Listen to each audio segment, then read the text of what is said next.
And now, ladies and gentlemen, yes, from some undisclosed location somewhere in the world where we don't know, and he never tells, and that's a good thing. But ladies and gentlemen, allow me to present to you the one and only Mr. Jesse T.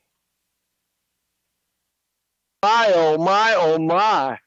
What a different introduction that was today. And yes, I never tell where I'm at because, quite frankly, half the time I don't even remember what I'm doing or where I'm at myself. So I just kind of show up and make it happen as I go. It's me, Jesse T. Good to be back on the air with you here at www.andthepowerofvoices.com. Of course, in the global radio network all around the world, on the air and everywhere, from the community to the world. I am broadcasting from the Gray Ghost, that I will tell you. But the Gray Ghost underneath me, I never know where she's going. She sometimes just takes me to places that are quite surprising and interesting. Hey, also, we're on AVTV Live and the Digital Broadcasting TV Network. Oh, about 21 different social network sites we're hooked up to. Instagram Live, Periscope. Also, we can't forget about our friends there at YouTube and The Power of Voices, and our website, thepowerofvoices.com, as well as Jesse Torrero on YouTube and our other website at aventertainmentlive.com, and many Facebook sites like facebook.com/Jesse Torrero 1/The Power of Voices 2/Straight on the Point 3, and so many others. I won't confuse you, but we are here together. It is a Monday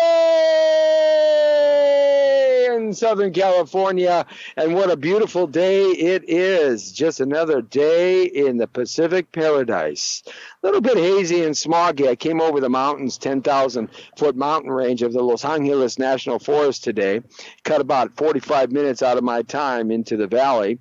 And, boy, I saw a lot of green, beautiful trees. And then all of a sudden, boom, I see the basin of Los Angeles, and it's got that kind of little brown kind of tint to it. So that means there's a lot of smog in the air. So we are producing our part of the poison in our atmosphere. Of course, over the weekend, I saw a lot of chemtrails up in the sky. And, those aren't made by Mother Nature or God.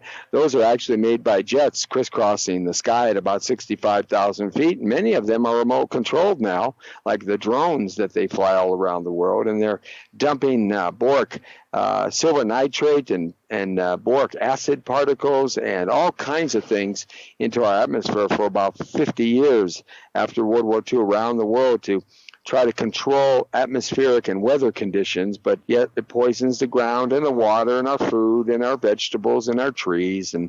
And of course, it gets into people's lungs. But, hey, they don't care about us because we don't matter to them. No, it seems like we don't matter to much of anybody anymore, certainly to the United States court system. There is a little bit of a hypocrisy of democracy going on, and we're going to be talking about that a little bit later in the show. But right now, we're going to bring on a terrific friend of mine. We had her in the studio live, and she did such a wonderful job explaining the situation of how O.J. Simpson, you remember that guy, the murderer who just got out? Well, actually, he's going to be out in October, November of this year. He lopped off the heads of two innocent people, very violent man, but, he got off of that one, but he did get busted in Nevada and thrown in jail for about 9 years or so, but he got paroled recently. And so we have really a terrific author.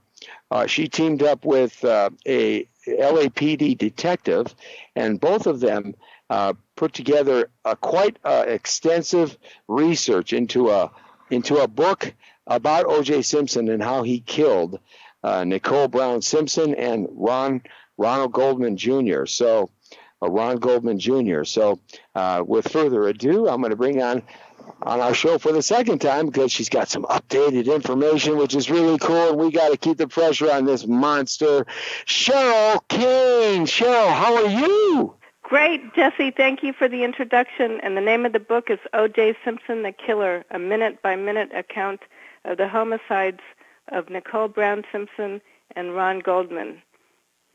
And it is a terrific book. I had the opportunity to read about half of it when she was in studio last time. There's some amazing item by item, moment by moment dissertation, a kind of a chronological sequence of time of how O.J. Simpson did that. One of the questions that has been asked me a lot, Cheryl, about that show and your book and your research with the detective is you guys weren't there moment by moment, but how were you able to kind of put all the different minutes together? How did that happen? Well, first of all, Detective Pembroke is a brilliant detective.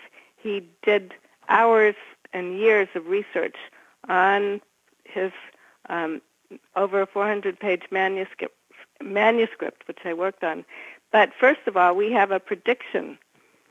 Detective Pembroke and I have a prediction. Just as Nicole Brown... wait a minute. A prediction going on here. All right, let's hear what it is. What are you predicting is going to happen? Okay. Just as Nicole Brown Simpson said, he's going to kill me, and he's going to get away with it. Detective Pembroke and I have our own prediction. He's going to claim CTE and get a multi-million-dollar tax-free settlement from the NFL and eventually help destroy the sport that saved his life and made him rich and famous. He'll bite now, the what hand. is that? What is a CTE? Okay, CTE is the NFL finally admitted existence of chronic traumatic encephalopathy and agreed to... so it's all the head injuries that football players get. Injuries. But in O.J. Simpson's case, he's going to have a big problem because, number one, the deposition in the civil case will come back to bite him. When the Goldmans and the Browns received the $33 million judgment, it'll come back to haunt him because Mr. Petrocelli, who had multiple videotapes of Simpson's civil deposition, and he tried to get O.J. Simpson to admit he used knives as a weapon when he was running with the gangs in fights as a teenager, when he was in the projects of San Francisco. Now, O.J. Simpson was smart enough not to admit to using knives, but he clearly had a violent past, and he said, yes, he was a gang member. Yes, he admitted it. And if they came, quote, if they came after us with tire irons, we'd go after them with baseball bats. He was a violent young man before college or pro football. So now this came out of the civil lawsuit, not the criminal lawsuit. Exactly. And what you're stating, you and Officer Pembroke, you're saying that you believe that because now the NFL is awarding a lot of help and care and money to people like the Junior Seau family, who had severe head injuries as a linebacker in the NFL for all those years, but they now are recognizing this, and you're saying that they're going to bring a lawsuit or something against the NFL to try to acquire all of that money, correct? Well, the NFL set aside a fund. It's in the court system that living players who can prove damage, that brain injuries suffered during playing pro football, they set aside a fund to pay them $4 to $5 million, which would be tax-free as a personal injury settlement. And none of this can be towards that $30+ million settlement. None of it can go to that. I don't think the Goldmans or the Browns would be able to touch it, and it would just be another move by O.J. Simpson. And he never takes responsibility for his own actions. He blames everything on everybody else. But the thing is, before the NFL writes him a check for 2 cents, they should look into his background, and not just the civil case, but it goes back to his childhood. He was Now, out are of you going to be doing anything to make sure that the NFL does that? You and your organization? We sent him a copy of our book, but bottom line is we have this on tape. He was on tape for many of the documentaries that were done about him, and he was smiling and laughing about how he hustled as a kid. Between the ages of 5 and 7, we hustled, and he hung out with a bunch of other 5 and 7-year-old kids in the projects. He was damaged goods to begin with. He describes what he did like a episode from the Little Rascal show. He talked about there was a pie factory near where he lived and they stole pies. Okay, that's cute. But they were also engaged in purse snatching, which is long-armed robbery. As a child, he would steal anything and everything he could get away with. He was out of control as a child, and his own mother, Eunice, knew that he had a serious problem. He used to kill and torture small animals, engage in petty theft as a child. Now, how do we know all this? Because was all this in the civil case, or is this in from previous history? He talked about it on camera, and he said, "I've hustled all my life," and he laughed about it like it was cute. And he got arrested for gang violence at the age of 18, and his mother, Eunice, knew he had a problem, and she got the legendary Willie Mays to intervene and steer him. Oh, Willie Mays. Right. Yeah, steer him towards sports and his natural talents in football. And Willie Mays volunteered to help young kids at risk for gang violence and jail time. Now, not only is that possibility going to happen, but also he gets all the money from his retirement and pension fund while he's been in jail from the NFL. That must be added up to $2-3 million now or more. It adds up. I don't know the exact figure, but the so point he's is, going to walk out. He's going to walk out in the end of this year, 2017. For sure, he's going to have a cool couple $1 million in his hand, and whatever monies he has hidden around the world that they couldn't find or get. He's paid a very small amount of that $30+ million lawsuit. How much has he paid on that so far? I don't know the exact amount, but very small amount, and he vowed never to pay them a cent if he could get away with it. But basically, and your prediction is he's now going to get involved in all this concussion stuff that the NFL is taking care of and starting to work with all the existing living players. That he's gonna have even more money. Right, and basically he has a lifelong history of others. Predisposed to that. He never takes responsibility for anything. And, football is still the most popular sport in America. If just 10% of American parents decide that football is too dangerous to play, eventually it'll end the game. Scholarship opportunities will dry up and kids will be directed to other sports. And already there's a recent news story about one high school kid who got a football scholarship to a major university, and his mother didn't want him to take it. He also was offered a scholarship in basketball to another prestigious university. His mother urged him to take the basketball scholarship in the interest of his long-term health and safety. And I hear what you're saying. I don't think that I don't think that that's ever going to stop. Football will continue on because it is such a way for a lot of folks to better their lives and such like that. And a lot of people will take make the decision that it's worth it to them. But back to OJ, in terms of what happened to him, your point and case is the fact that he was violent from a child on.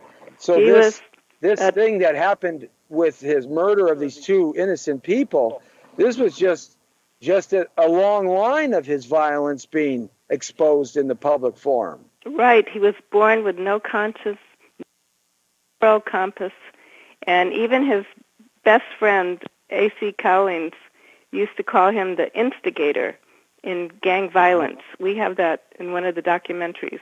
He would start fights between rival gangs, and then he would disappear and come back and say, "Oh, what's happening here?" He would not take the responsibility for anything.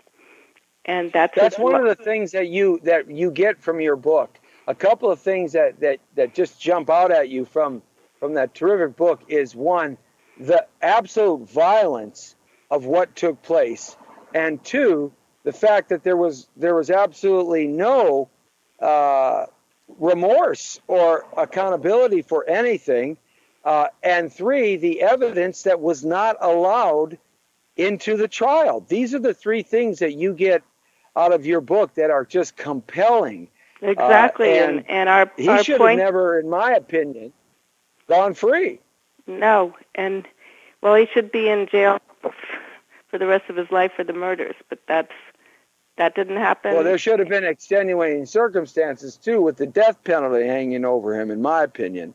But right. Now this guy is going to get out. He's going to restart his life. He's got money sitting in the kitty in the bank from all that pension money that he was receiving while he's, in jail for almost 10 years. He's got this potential prediction that you folks are talking about, and it makes perfectly great sense and logic that he would do that because it provides more money for him. Exactly. I predict this, that he's not going to. And he will go after it. And he just has no conscience, and he is pure evil. If you had a well, my prediction is this, Cheryl, is that I believe with absolute resolve that within 5 years, really maybe within 3 years, in Florida where he retreats to, he's going to find himself in some other disastrous turmoil that's going to cause tragedy in somebody's life again, because the propensity that he has, it seems, his whole life for problems is just not going to stop. You don't get rehabilitated in prison. It doesn't happen. And he learned from an early age that his brute force and rage combined with charm could control his destiny. And that's his MO in life. And he was in trouble multiple times in Florida before the incident in Las Vegas that put him in jail for 9 years.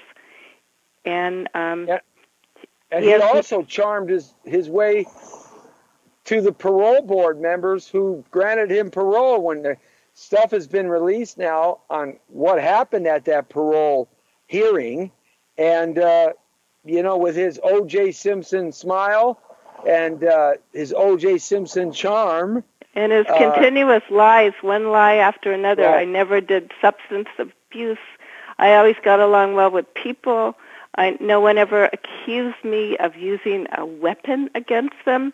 I'm sorry, but that was one lie after another. And he's incapable of taking responsibility for his own actions, and it's always going to be someone else's fault.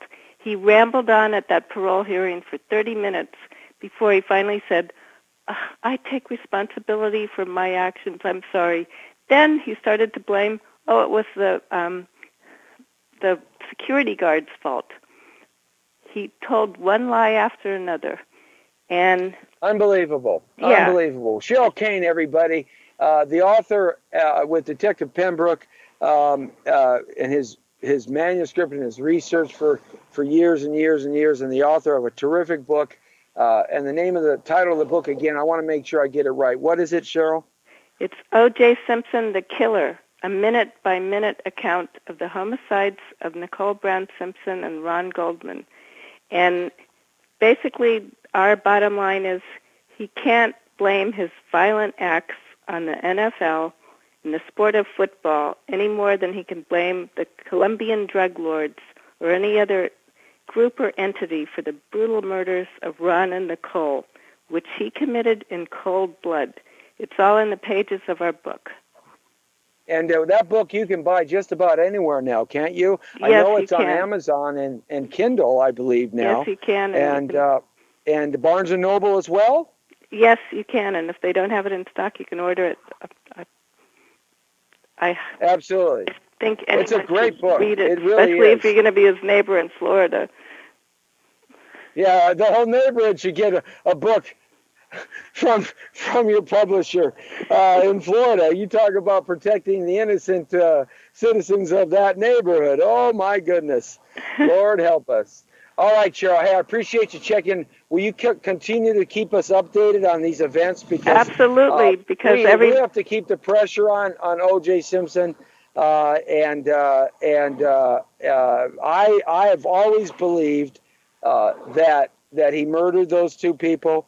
I've always believed that right to my gut when it first came around, and I'm very disappointed that he was released on parole, but that was for a different crime. And as far as the people in the state of Nevada, they felt he did his time, and they released him on parole. But it just saddens me and everybody that's watching and listening that two people, their lives ended at such a young age, and nothing has been done to help them and their families. So we have to continue the fight, and I appreciate your hard work and your effort, and please keep us updated on this, and we will always get these latest updates from you, Cheryl. Once again, the book, Cheryl, the book again, give it out one more time. O.J. Simpson, The Killer, a minute-by-minute account of the homicides of Nicole Brown Simpson and Ron Goldman. And you can get it everywhere. So buy it, read it. It's captivating. It's just you can't put it down once you read it. And you'll have no doubt there was only one killer, and that killer was O.J. Simpson. Thanks, Cheryl, for checking in with us here on Thank the you, Jesse Jesse. T Show. Anytime. Thank you very much. You got an open door policy. Thank you very much. Absolutely. Okay. AVTV Live and the Digital Broadcasting TV Network, always bringing you the stuff that's right on the cutting edge, literally OJ on the cutting edge. And that kind of marries well into our next topic and the hypocrisy of democracy. I wanted to talk about that today because we do live in a very odd time where honesty and honor, ethic and morality, compassion and empathy seem to be falling by the wayside very quickly. Violence and anger, fear and meanness, lies and cheaters seem to be rising to the heights of our businesses, our politics, our schools, in every part of our everyday living. It seems like the bad guys get off and the good guys get the worst part of justice that comes their way when they may or something has gone wrong in their life. The hypocrisy of democracy is a concept that I've had and talked about for decades and decades. This is the Jesse T Show on www.thepowerofvoices.com. Good to have you along with us as you chime in. We appreciate all our friends on Facebook.com/Jesse Torrero, Facebook.com/The Power of Voices. And we're broadcasting live right now on YouTube Live, The Power of Voices, and YouTube Live, Jesse Torrero. Thanks a lot for sharing out and liking us and letting everybody know. Well, you've done a great job for us, folks, and we appreciate that. And just like what happened on Google Plus for us, we've got a confirmed communique from Google that the Jesse T Show has been viewed over 917,000 times. And hundreds of thousands of shares go out on our website on Facebook.com/Jesse Torrero, and it's shared out as well. So we really appreciate that. Please keep up the effort, and after all, we can't do our show without you, our friends watching and listening on thepowerofvoices.com. Hey, this weekend, just before we jump into the next topic, this weekend we were out at Pat Nesbitt's beautiful mansion in Montecito, a 65,000 square foot mansion, being sold now for $65 million. He's a hotel magnate, a billionaire. And we were out there for a terrific party and money-raising event for Stephen C. Barber. Now, if you remember who Stephen C. Barber is, we had Stephen Barber and Tamara Henry, as well as Ed Losey, the great PR man in Los Angeles here, the very best, and in my personal humble opinion, the very best PR man in the city and anywhere for that matter. In fact, he was a PR person for A.C. Collins. Isn't it unique how everything ties together in this crazy world? It's such a small world. It really is. But nevertheless, we were out there helping Steve Barber raise money for a brand new project called Into the Light, the Cayman Aaron story. Into the Light, the Coleman Aaron story. I'll say it again, Into the Light, the Coleman Aaron story. And we were out there helping him raise some money. They invited some very wealthy and donors that are sympathetic to the World War II and understand the Nazi concentration camps and the surviving members and that are left and are passing away very quickly now.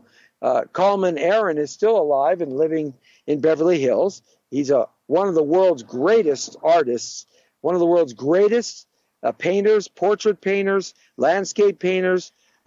He is one of the world's greatest artists with a pencil and charcoal. The guy is unbelievable. He's painted everybody in the world during his time. He used to hang out with Picasso and Ernest Hemingway.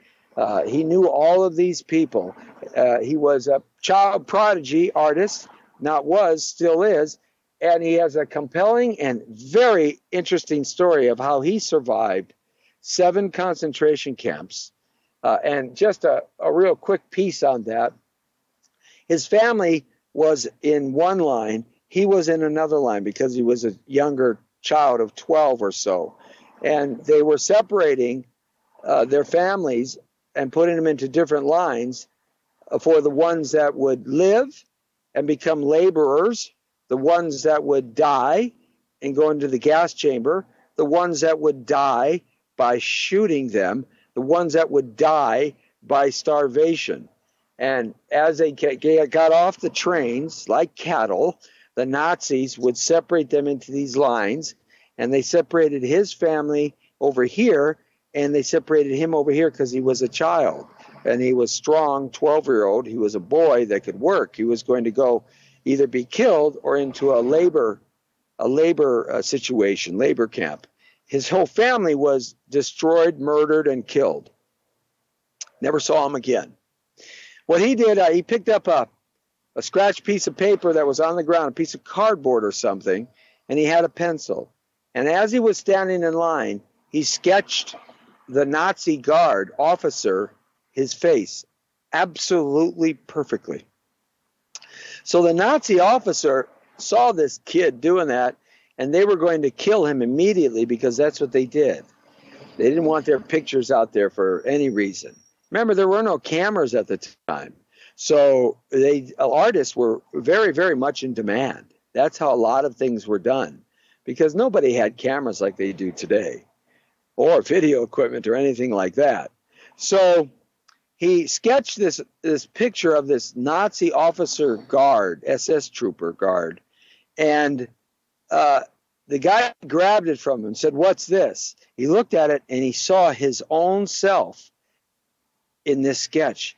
And he was so overwhelmed by it and so excited that he was actually looking at himself like looking at a mirror. That's how good this 12-year-old was, Coleman Aaron, and he's still spectacular in his 90s, that he let him live. And he said, "I want you to sketch me again, and I'm going to send that painting to my mistress." And that's what they would do. So he survived concentration camps by doing this for all the officers who would send them to their mistresses. Very interesting story. So it's about his life and how he was able to survive and the beauty of his artist work. That's what they call From the Dark into the Light.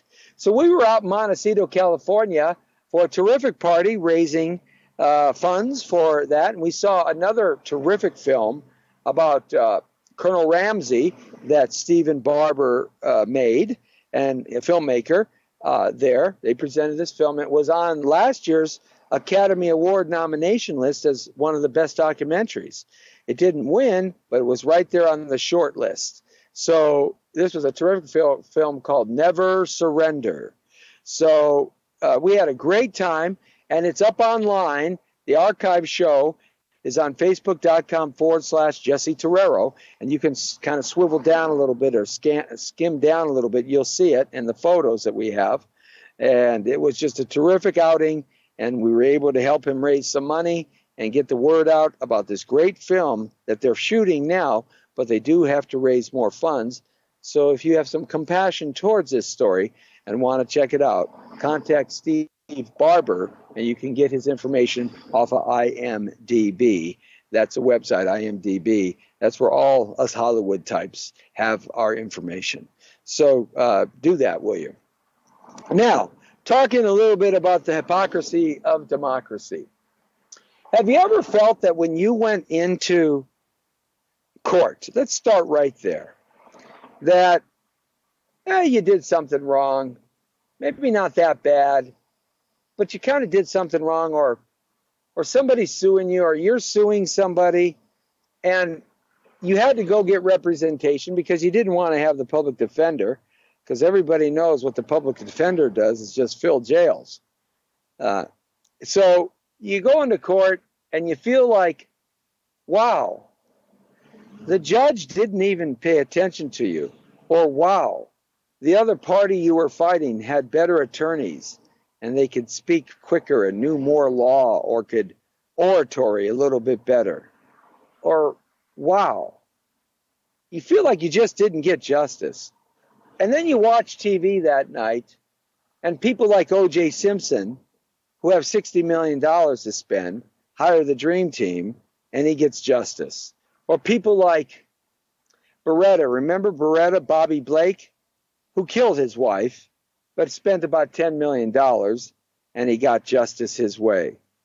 And it seems to me that people that have some celebrity and VIP or political power or behind the closed door influence seem to be the ones that always win when you're in court. Don't you feel that way? Don't you feel like there's a law for you and me, and there's a law for them being the wealthy elite? Has that ever dawned on you that the court just doesn't seem to be listening to you? And on the other side of it, the bad guys always seem to get break after break after break after break. I mean, we can tell story after story of bad guy who's gotten out. Like the guy who murdered that young lady, the illegal immigrant. He was let out 20 times, deported, came back, let out 20 times. And he murdered that beautiful young lady in San Francisco because he was a drunk, habitual drug user. We hear this story all the time, but they get let out. They get let out. Or how about you California citizens that passed Proposition 47 and 57 to allow murderers and rapists and pedophiles out, to diminish their sentences, to allow arsonists and thieves and people who commit battery and murder and theft and carjacking out.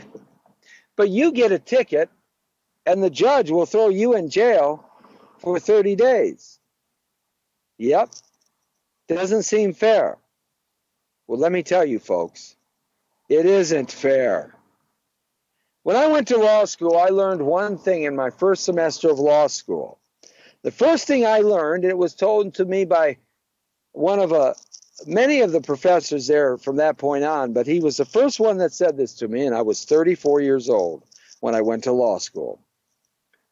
Not 24, 34. I have a successful business at the time, real estate and loans, and things were going great. What Professor Herzenberg said, and Professor Ackrich, they said, They said to me and everybody, the law is the law. Right now, throw morality, throw honor, throw honesty, throw ethic, throw what is right or what is wrong, throw personal opinion, throw constitutionality, throw everything that you may believe in. Whether you believe in it or not is irrelevant, because the only thing that matters is the law. And the law can be manipulated and changed by attorneys who create arguments through research and understanding win. And it's all about winning at all costs and every cost. Winning. Winning, winning, winning means you keep your job as a DA or public defender. It means you keep your job working for a big law firm as a litigant or a contracts attorney. The more you win, the more money you make, and the longer you're employed. Now, when they said that to me, I got up. Can't help but being me, Jesse T.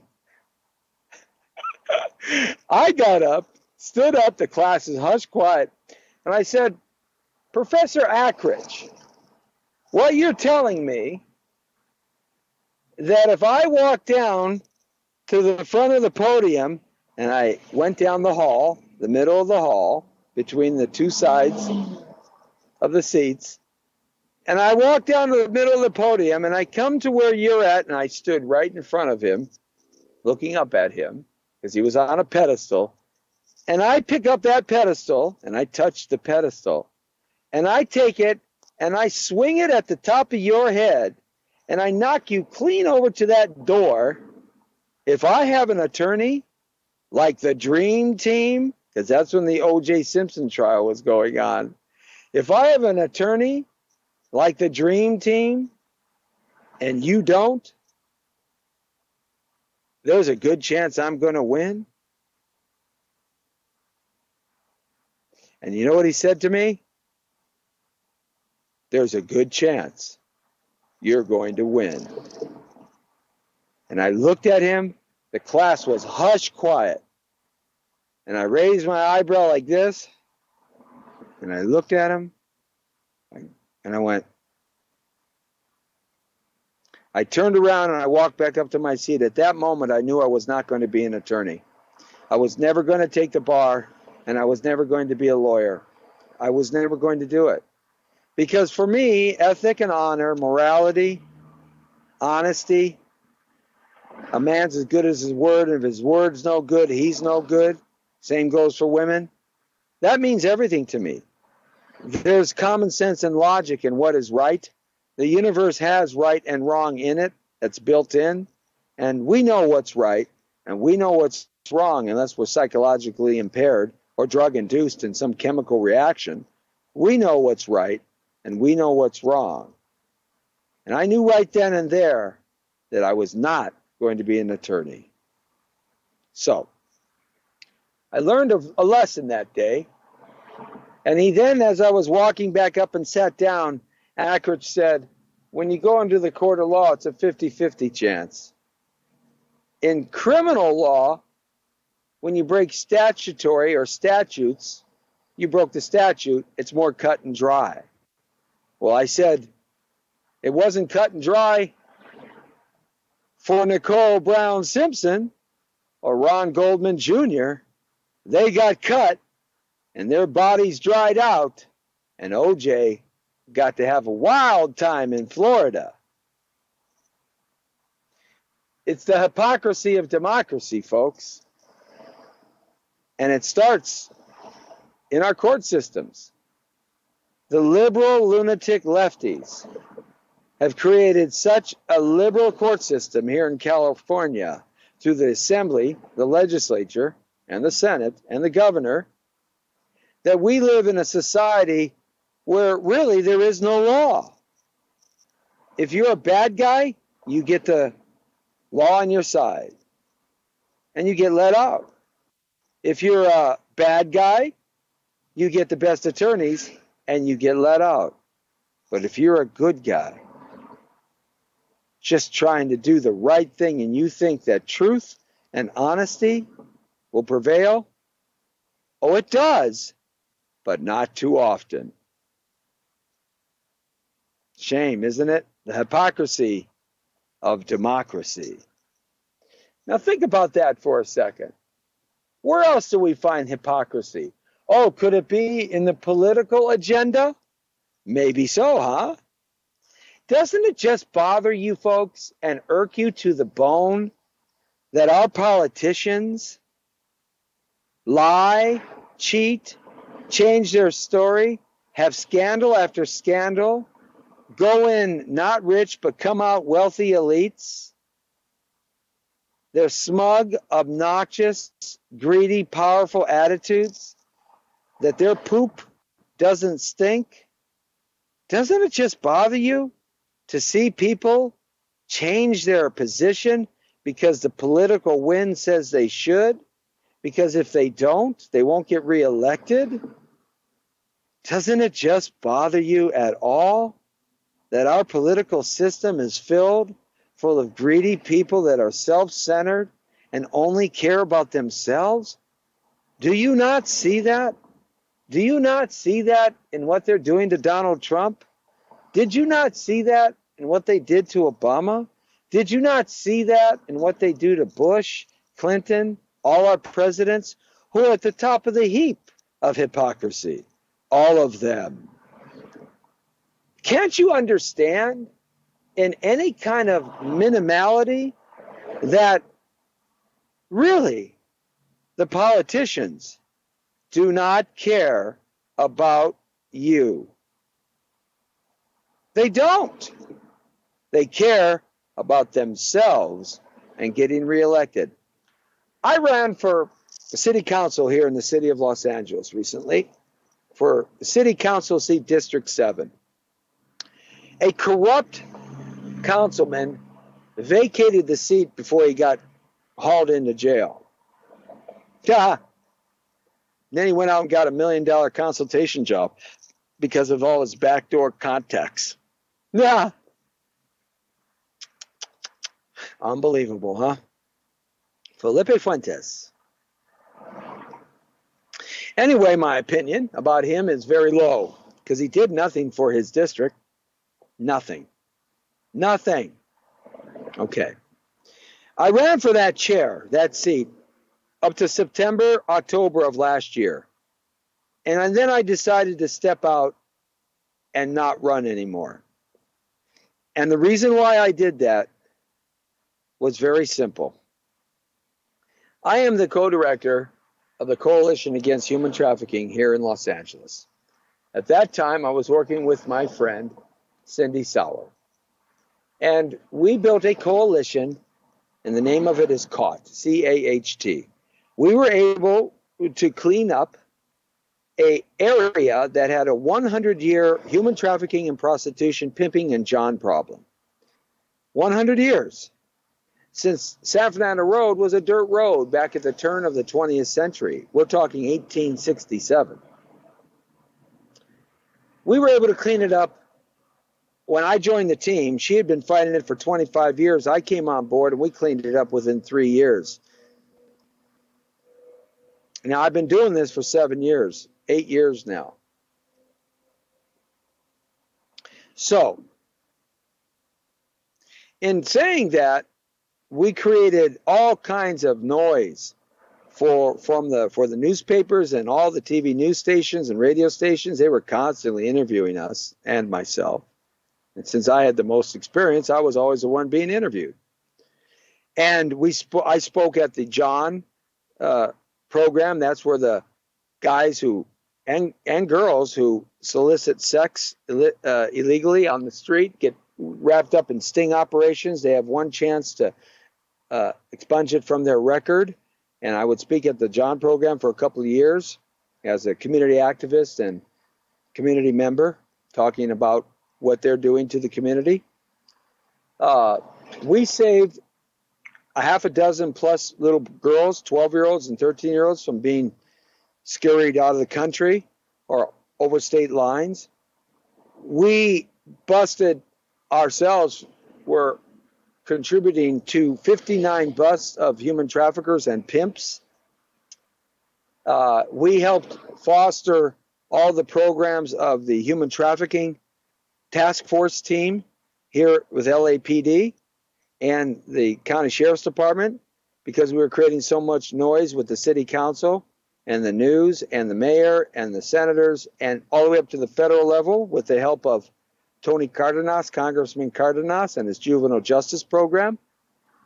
We were able to, with the community members and homeowners and businesses, to create such a tornado that they had to deal with us, and they finally got funded at the state level, at the city level, whatever, and everything was fine.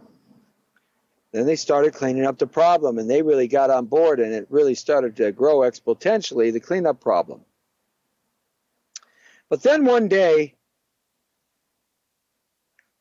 Councilwoman Neri Martinez in CD6, the funding ran out, and no more funding was being contributed to it. They cut back on the task force. And that bothered me a lot. Didn't they think that the problem was going to come back? Well, it has.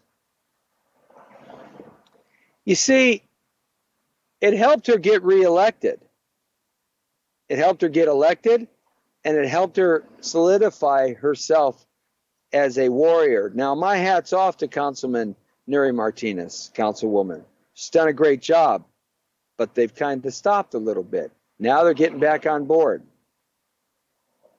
It bothered me a lot, to the point that I realized what took place is that you have to change when you get into politics, because you got to give something to get something, even if it's something you aren't morally or ethically or honorably believe in. Sort of reminds me of law. Wasn't for me. The hypocrisy of democracy happens in our political systems.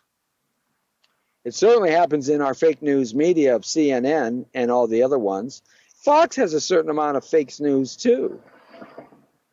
You have to really research through and be well read and well schooled on to kind of disseminate what's fake and what's not. But the hypocrisy of democracy is even in our media. How about you as a person? The hypocrisy of democracy. Are you a hypocrite? Do you have hypocrisy going on? Look at yourself and say, am I a man, am I a woman that stands on what I say? I do what I say. I live an honorable and ethic and moral life. And I try to treat people in an honorable way, respective of their politics or religion or whatever. And I say what I'm going to do, then I do what I'm going to say. And I pay back when I pay back. Ask yourself that. I think our world would be a better place if more people stopped being hypocrites. The Jesse T Show right here on thepowervoices.com. Yes, that's the world according to Torrero. Now you're straight on the points. Tomorrow, a great show lined up for you, live at 5 on ABTV Live, the digital broadcasting network. The Brown Beauty is off duty. See ya!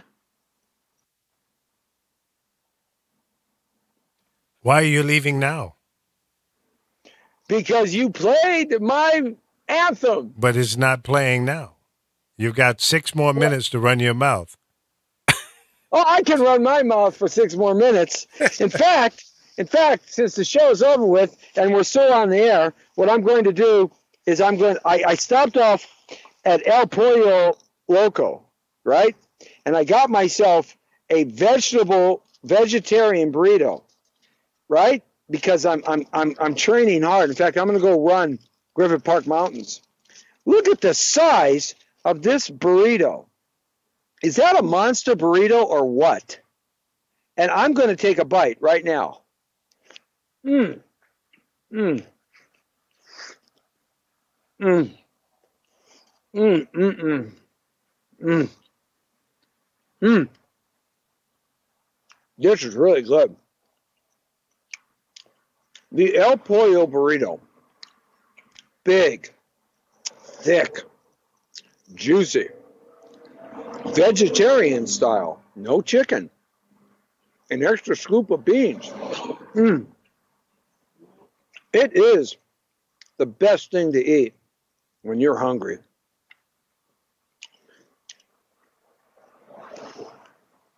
Maybe El Pollo should hire me for a commercial. If there's any El Pollo executives out there, I'm eating your burrito. You see? I'm proving there's your bag. So I am eating your burrito. It's very good. Mm. Hey, Lee. Hey, Jesse. Where were you? You didn't join us in Montecito, man. You were supposed to come up there with us. Yeah, I forgot, and then I got tied up doing some other running around. Did they miss me? Oh, I missed you. Well, you don't count. I got to change. People are getting a lot of sunlight here, so I better move this over here like this. Yeah, we got a. What do you think about that concept that OJ is going to get some more money from the head trauma injury that the NFL is dealing with now? Well, I think if he was going to try to go after that, I think he might have done it before now. And I don't know if it prevented him from doing it. Can you can't have a no, lawsuit not when you're in jail. On? You can't sue anybody. Really? Mm-mm. Mm-mm. Okay. No. Well, maybe that's why, but I'd be surprised if he could get that to stick. Well, I mean, he hasn't complained about any brain injuries thus far, or has he? I know he's complained about his knees and legs. What he's going to do is he's going to blame all his problems in his adult life after football on the brain injury. So he's going to blame the trial of the O.J. Simpson murder. He's going to blame the stuff that happened in Vegas. All his problems he's running with the law in Florida. He's going to blame everything on like PTSD. Basically, that's what it is. The head gets hit so many hard times, like Junior Seau, right? Mm-hmm. It drove Junior Seau to commit suicide, and so it's legitimate. Well, and is it played legitimate? a time when football was a tougher game. Well, true, but is it legitimate for him to claim that at this point in time? I'm not sure on that one. I wouldn't. Well, I agree with you. It's not legitimate, but with fancy lawyers, they're going to get it done. Well, we'll see. I don't know. I'm a little interested to follow that one. Yeah, I don't know if he can make that stick. If that's the case, then I'm going to sue all the radio stations that fired me because they fired me under circumstances that were less than proper, and they hurt me personally and scarred me for life. So now that I have to go to the rehab center, the land of Lee Michaels, to get rehabbed. And I'm working hard at it. I'm not sure that we can save you. You burrito eating on the air moron. Oh, no. See, you would have gotten fired in commercial radio for doing that. Well, then they would fire me. Eating on the air. I used to eat on the air all the time. Well, that's cardinal rule number 1. What? Eating on the air is not allowed. Why? Well, because maybe back in your music radio days, you could eat in between songs or during the song, but you couldn't eat while you were talking. So you certainly couldn't have done that in a talk format. But let me tell you something. I think that's changed to some degree because I think you can get away with a lot more than you used to be able to. Well, on the internet, yes. I don't think you can get away with it in commercial radio. I think that commercial radio at some point is going to die so hard, what last breath it's on, that they're gonna start marrying the digital feeds that we give out, and that's going to become like a marriage between the digital internet radio and TV into radio, and Well, it's gonna open things wide up to what can be done or not. I On a don't disagree with you. I think the world as we knew it in radio has evolved and continues to evolve to be something that what we grew up on will never be again. No. And I think that's good in some aspects, not so good in others. Well, I tend to believe that, like the record business, had they believed in Stephen Jobs when they first started taking his little music thing, his little music. I never owned one. What was it called? A music pad, or what was it called? iPad? Steve Jobs. iPod. No, the iPod. And all the record companies turned him down and laughed at him. Because he just wanted to make a deal with a royalty deal to utilize their libraries, right? Right. That I think that's what's going to happen to the remnants of radio today.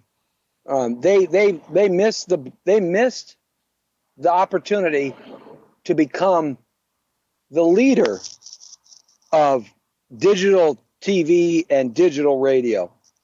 They missed that opportunity because they were only worried about paying off the big debt service on their interest payments, and they got rid of all the creative people in the business, and they're going to suffer for it in this last 5, maybe 10 years as it breaks up. Well, I think you're right. I don't disagree with you at all. I think that we will see a further slide, however, for another 4 or 5 years before they wake up. And keep in mind, the only way that the broadcast industry can be saved financially is if foreign investors come in and start buying up the radio stations, which they can own 100% of now. Because all of the legitimate opportunities in America at this point, the only legitimate finance institutions like the Bank of Americas and Wells Fargo's and Citibank and Chase, and all those guys are already in those deals for the most part, and a few smaller banks. They're already up to their eyeballs in debt in these big major deals. Oh, they don't want them. They're not, But here's the problem. If the current owners of these radio stations walk away from them, why are we still talking? You're off the air. They walk away from them, then these banks will be sitting there with a bunch of bad paper that they will never be able to get rid of, and they'll have to sell it for 25 cents on the dollar. Yep, and it's going to go back to maybe localization. No. But they're still going to have a problem competing with what has already changed the way younger people entertain themselves. Well, maybe so, but in the meantime, the banks will have to become broadcasters or walk away from the bad debt. And I don't know if they want to walk away from billions of dollars. I think they'll become broadcasters.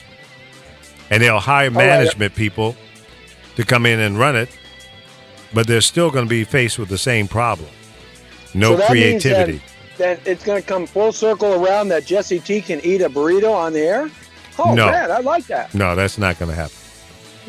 In fact, in the words of your president, you're fired. I've heard those words before, man. All right, we're out of here. See ya. Bye. Bye.